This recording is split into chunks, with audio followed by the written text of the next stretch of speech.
So today we're going to be taking a wee look at this S.PRO. It is a scandi oval.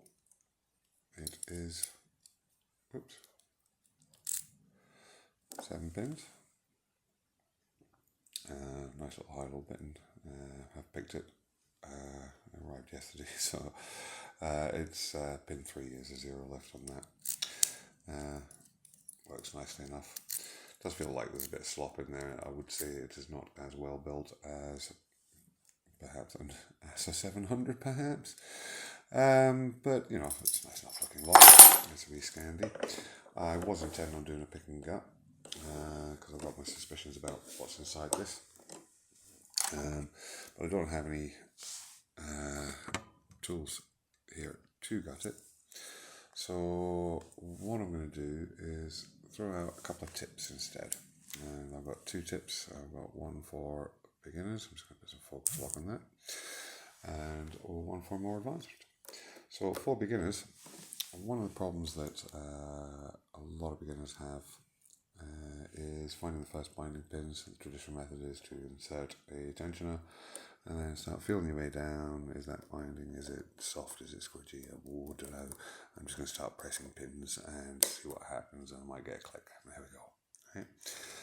Right. You are liable to overset. You're liable to cause yourself all sorts of problems. So I've got a really simple method for finding your first 1, possibly 2, possibly 3 binding pins. In fact, this method, if you have a relatively flat bitten, you can actually pick the entire lot clean with this method. But usually works for the first 2 or 3 pins, and then once the bitting pattern starts to set into the pins, it's a little bit harder to use. It's harder to identify what you're looking for. But when you start, insert pick, apply tension, withdraw pick. And it is that simple. See, that is locked on a pin. Okay. I am angling slightly downwards and just drawing it across the pins. That's what I'm trying to do. And I get so far and it just jams. That, my friends, is your binding pin. And if I just angle up on that, there's a click. I can do it again. Let's go ahead and look for the second pin. There it is. Lift. Click. Let's go look for the third pin. And that seems, for the most part, to come shooting out. But the hardest pin to source doing this is pin 1. And if I look really carefully, I can just see that bouncing higher up on pin 1. So we're just going to set pin 1, and you know, when you press it, you do, oh yeah, it is hard, it is binding. And there's my false set. So, easy way to find your first few pins, get yourself into a false set, and then if they're spools, etc., you'll just be looking for a bit of counter rotation on the core as you press a pin with very, very light tension. I mean, I'm in a false set there, I can let go of the tension, I'm not going to lose anything. That is locked in there. So, yeah, you can afford to use really light tension and just go looking for your pins. Now, technique for more advanced pickers, and this is something I do a lot, especially when it comes to what I think is inside this, which is, I think, bar pin 1, which I think is a standard pin. I'm not sure about all of them, but I think I may have some Christmas trees in here, either that or some gins. Either way, I'm not feeling a huge amount of counter rotation when I'm pushing on the pins.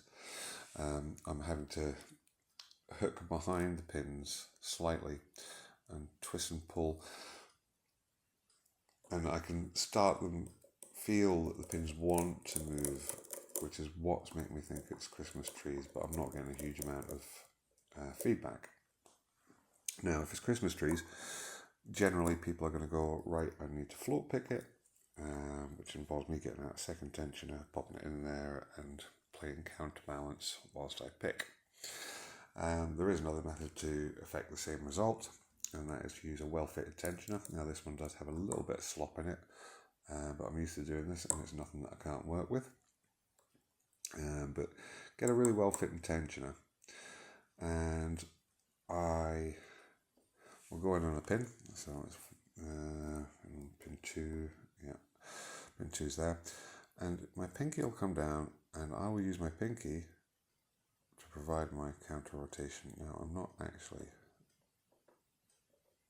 doing that, but you can see I can get all my play that I need from the core just by doing that. So if I put that into action, I will lift up on the pin. I can feel myself catching it. It's almost like it wants to rotate, but it can't. So I'm going to buy it in and just place it in. I will be doing that through the rest of this pack. Pretty much that same maneuver. I've got to try and stop watching the screen whilst I do this. I'm still not used to video enough that I can watch on the screen what I'm doing. I like to still be able to see the lock.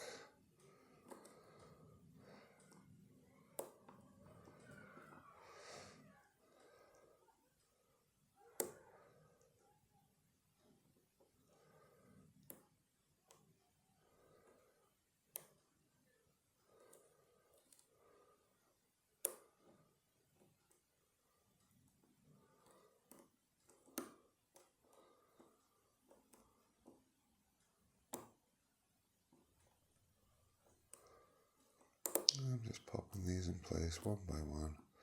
I think we're just about there. There we are. And we're open. Shame I can't do a gut on this right at this precise moment in time. But I'll do another pick and gut video later on because I'm going to pick up my kit. But I just thought I'd show you a couple of wee techniques there. Hope that was helpful. So remember, beginners, always get out there and stroke your tips. Bye now.